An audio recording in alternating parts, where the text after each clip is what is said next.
Our first two U.S. Open semifinals are set, as we'll be getting a rematch of last year's women's final between Aryna Sabalenka and Jessica Pegula. And then on the men's side, we have that match we all wanted between Carlos Alcaraz and Novak Djokovic. I'll talk about that eventful Djokovic-Fritz quarterfinal and give an early look ahead to that semifinal between Leylah and Carlitos and predict who I think will advance to the women's final between that Sabalenka and Pegula affair. What's good? My name is Christian Bassnight and welcome to Christian's Court, where I cover tennis from all angles. If you have not yet already, make sure you subscribe and click the notification bell so you're notified whenever I post my Day 11 US Open recap video. Day 10 brought us a very uneventful women's quarterfinal day that started with Jessica Pegula getting a pretty straightforward 6-3, 6-3 victory over Barbora Krejcikova. Barbora struggled with slow starts in her last few rounds, and today was no exception. She quickly went down 1-4, but unsurprisingly, she fought back well. It was able to eliminate the break deficit, only to give it right back due to her being just error prone and letting Pegula off the hook. The second set was pretty similar to the first, which is why the scoreline was the same. Pegula went up a double break this time, 4-1 still, and Pegula was able to get it back to 3-4. However, that double break deficit was simply too much to overcome. It was for Krejcikova with her inconsistent play. Krejcikova had a pretty dismal serving day. She only made 44% of her first serves in, which was a recipe for disaster against Pegula, who won an astounding 71% of her return points through the fourth round. The Czech did struggle with the sun, but it was no excuse really, since Pegula was out there dealing with the elements as well, and she served at 63% in this match. I called JPEG winning this one in straight sets, so this result really wasn't a surprise to me at all. Krejcikova was not that impressive to me in her round of 16 win over Taylor Townsend, and I think that she would have gone out in straight sets if Taylor actually held her nerve more in the end. Again, Krejcikova's serve was shaky, but so was her return too, and that made life hard for her. She made too many unforced errors. Pegula wasn't bothered at all by Krejcikova's variety, and her solid ball striking actually took Krejcikova out of her game, as Barbora, she was just 5 from 9 at the net today. Unfortunately, another Czech aside from Krejcikova bit the dust on day 10, as Vondrousova was forced to withdraw from her quarterfinal against Aryna Sabalenka due to a knee injury. This marks Aryna's 5th straight US Open semifinal appearance, which is quite simply incredible. According to ESPN, Vondrousova had been dealing with this knee issue earlier in the tournament, but it had improved until she played Elena Rybakina in the fourth round, where things flared up a little bit more for her.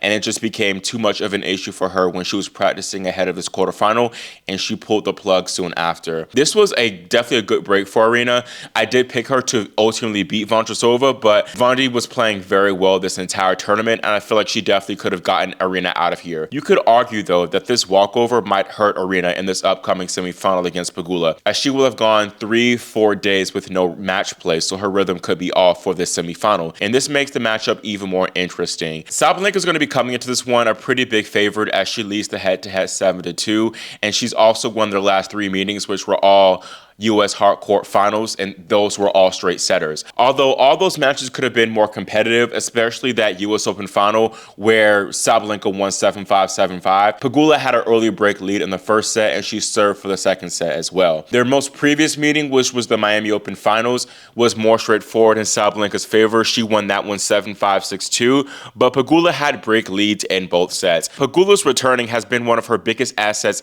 in this matchup with Sabalenka, and that's going to need to continue to be on if she wants to make another final. Sabalenka's serve has been very strong throughout the tournament. She has only been broken twice, and the last time she was broken was round 2. I do definitely expect her to get broken more than once in this semifinal, but the biggest issue for JPEG is by far her serve, particularly her second serve.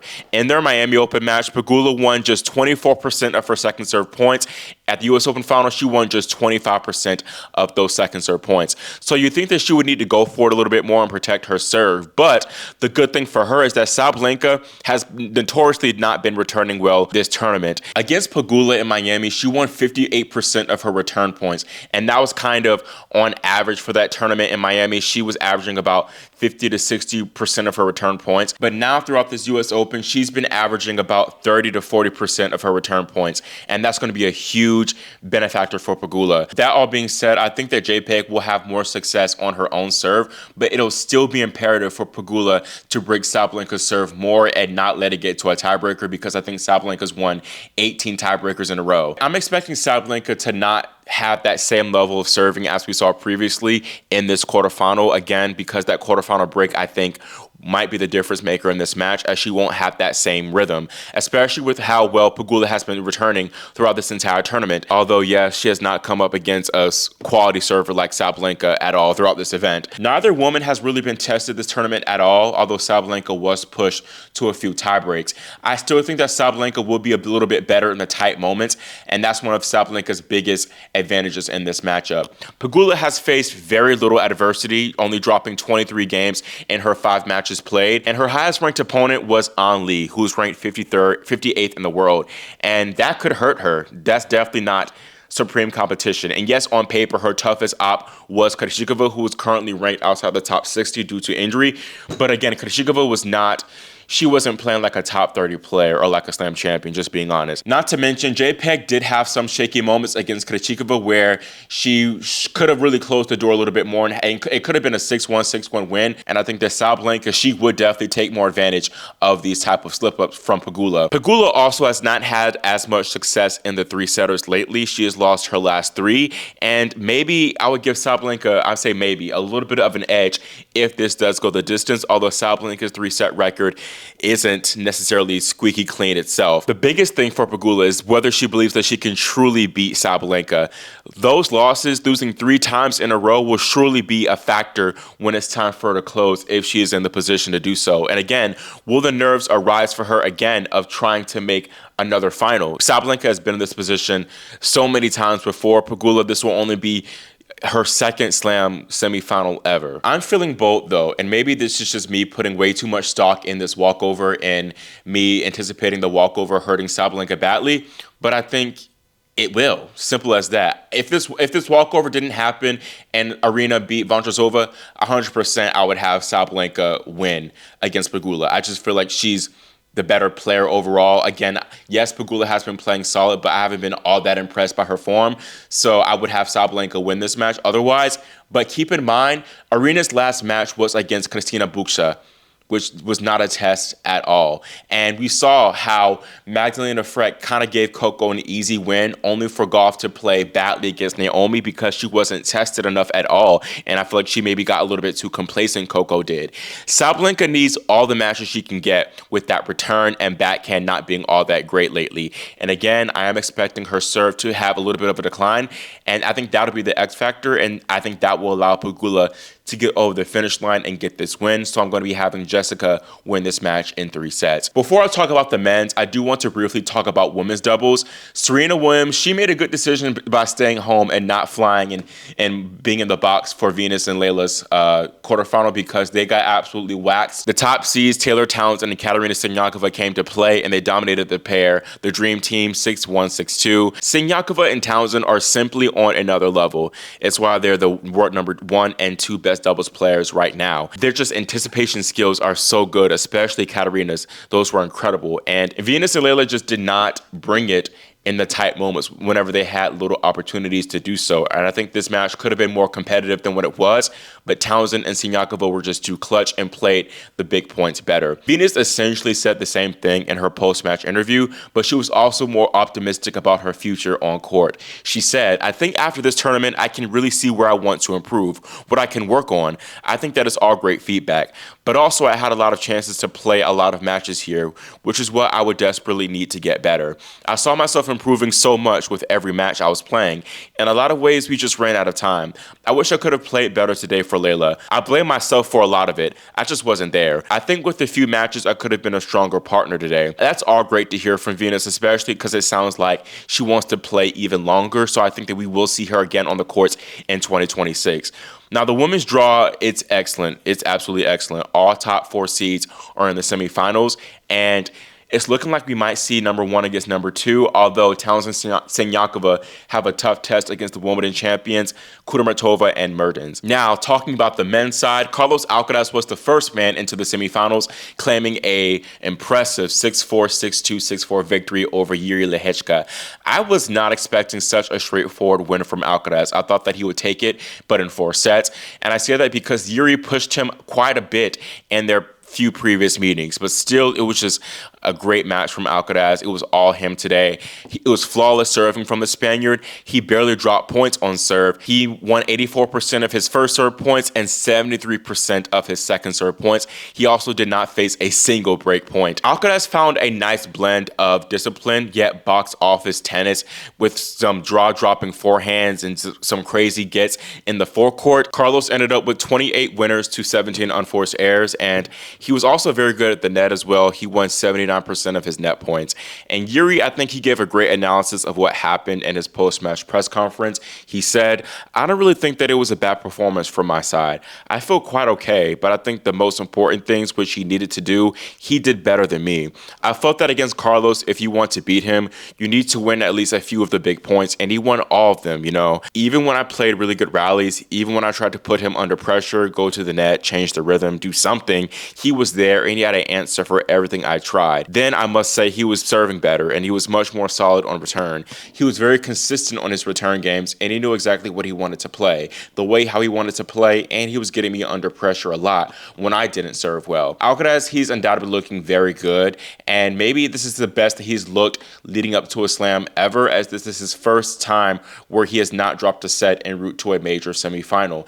And I think he's definitely right up there now as far as title favorites with Jannik Sinner, and he might be ahead of Jannik now after Drake bet on Jannik to win the entire title. If you don't know, Drake is notorious for having a curse around him, so whenever he bets for an athlete or a team to do well or win, they end up losing most of the time. By the way, speaking of bets and wagers, I saw this comment a few days ago, but I want to put it out there. If Carlos does go on to win this tournament, I will be cutting my hair. Not as low as what he did. I'm not doing a full buzz cut shave, but I'll keep it, I'll make it a good wavelength type of length for my hair. However, we all know that Novak Djokovic would want to thwart me cutting my hair and having Alcaraz win the title, and he made a crucial step in doing this by making his 14th semifinal in Flushing. Djokovic improves to 11-0 over Taylor Fritz after taking down the top-ranked American 6-3, 7-5, 3-6, 6-4. This was a very entertaining match, which was much needed after the duds of matches that we got both on the men's side and women's side on Ashe and Armstrong lately.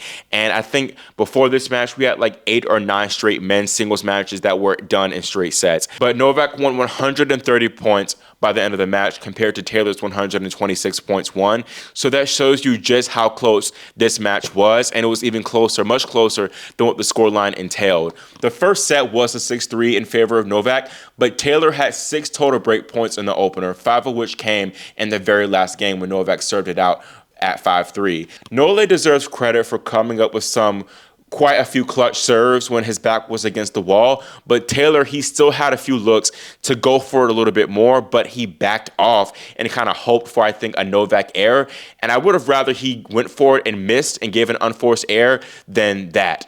Fritz, I think he also just wasn't serving as well to start off the match. He only won 9% of his second serve points. Taylor, he had a few more break chances in the second set earlier on in the second set, but just failed to cash in. I'll give him a little bit more of a pass there. Novak was just superior on serve, and once again just served so clutch when his back was against the wall. But I think that even aside from those break points, he had moments where he could have did more and made more inroads in Novak's service games that he wasn't able to cash in on. But Novak, he did get a little bit nervy when he served for the second set at 5-4, and he played a pretty error-strewn game that allowed Fritz to break on his 11th try. I thought that this was Fritz's big chance to take control and even it at a set apiece, and then he turned around and gave the break right back, playing a poor game, hitting 2 double faults. There, that showed just how big of a mental factor it is with this Djokovic and Fritz matchup. Credit though to Fritz for recovering well after that rough second set loss. Maybe he played so well in the third set because he finally turned around his headband correctly.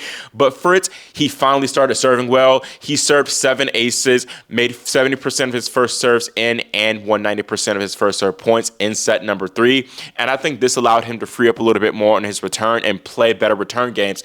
And he was rewarded with a break at 1-2, although he did get some help from the crowd, who jeered a few of Novak's missed serves. And at this point, I thought, oh my gosh, it's over for Taylor. Novak is going to turn around and play peak level Novak. But it actually routed the Serbian for a little bit. So I think that Had Taylor used the crowd to his advantage a little bit more, he could have made even more inroads against Novak and could have gotten in Novak's head even more. But that's just not his personality. But I think a Ben Shelton or Francis Tiafoe could have won more games just from the crowd energy alone. I think both men put on a great display of tennis, especially on their serves in the fourth set. And there are no break points until the very last game where Fritz, he did well to dig himself out of 2 match points at 15-40, and he gave himself a game point. But he fumbled when he pushed a lob long when he had the entire court open with Novak right at the net. That was really all she wrote after that, as Fritz, he ultimately double faulted away the match to give Novak another semifinal appearance. Fritz, I think he gave a pretty spot-on analysis of what happened in his post-match press conference. The American said, "In the third set, I served a lot better than I did in the first and second. From the ground, I don't think I played that much better in the first than I did in the first and second set. To be honest, the first 3 sets weren't great. I think the level in the fourth set was probably the best level that I played. He played a lot better in the fourth set as well. But the only real difference in the third from the first 2 sets was that I just served well in the third set, and I converted a break point. That was the big difference. Typically, that is all I usually need to do to win a set, is convert a break point and serve well. The first 2 sets was just kind of not it for that. To be honest, the fact that I was like 0-10 for break points, actually that almost sounds better for me than it actually was, because that's not counting how many times I had 15-30, love 30-30 all. The fact that I was 0-10, that's putting it nicely. I had so many more chances that you're not going to see on a stat line, because I had so many, like I was in points at love 30, 15-30, 30 all. I was just converting and playing these points just really poorly. I think maybe on 4 of the break points, I played a bad point or was too conservative or pulled the trigger on the wrong time.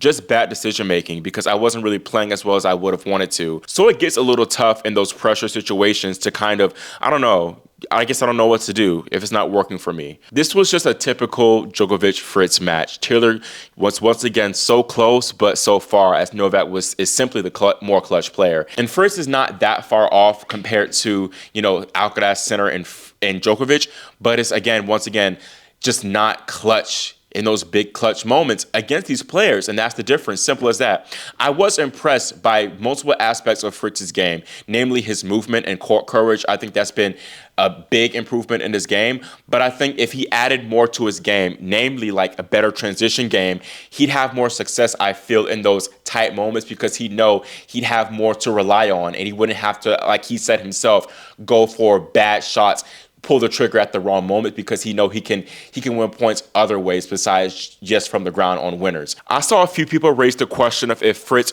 should maybe part ways with Mike Russell, his longtime coach, and maybe seek a more experienced, maybe slam-winning coach. Perhaps that could be it, maybe a Goran Ivanisevic. Let me know in the comments if you think that Fritz has what it takes, though, to get over the hump and win a slam, or if you think that it's another Zverev situation and he just won't get over that mental block in that wall. Djokovic even said in the press that Fritz was a better player in the second and third sets, and Taylor had better stats than the Joker. He hit 46 winners to 40 unforced errors compared to Novak's 33 winners to 40 unforced errors. But you just got to give the ultimate praise to the GOAT. He's 14-0 in US Open quarterfinals. He's 16-0 against Americans, and now he is into his 53rd major semifinal. Novak has now also made all 4 slam semifinals in this single year, which is, again, astounding at his age of 38 years old, although he would like to reach the next step and actually make a final when he takes on Carlos Alcaraz on Friday night. I'll talk more about that match in my actual preview and prediction video. This is more of a teaser, but I will leave y'all with some quotes from Novak on that upcoming semifinal. It's not going to get easier. I'm going to try to take it one day at a time, really try to take care of my body, try to relax and recover. The next couple of days is really key for me to get my body in shape and ready to battle 5 sets if it's needed. I just would really love that. I would love to be fit enough to play, and to play potentially 5 sets with Carlos. I know that my best tennis is going to be required, but I'd rise to the occasion. Normally, I like to play the big matches on a big stage. It's just that I'm, not really sure how the body is going to feel in the next few days. But I'm going to do my very best with my team to be fit for that. There's going to be a lot of running involved, that's for sure. It's not going to be short points. And then Carlos, he didn't talk much about Novak in his post-match press conference out of respect for him still needing to beat Fritz, but he did say, I really want to get revenge from that Australian Open quarterfinal. So again, I'll leave y'all with that. That is all I have for my US Open Day 10 recap video, and let me know your thoughts on my predictions of Sabalenka, Pegula, and if you disagree with me having Pegula win, or if you actually agree with that crazy edgy pick. And then again, let me know your thoughts on the Djokovic-Fritz match, and feel free to drop your early predictions for this upcoming Alcaraz-Djokovic semifinal. Again, make sure you subscribe and click the notification bell so you are notified whenever I post my Day 11 recap video. Thank you all so much for watching and for your support, and I will see you all next time here on Christian's Court.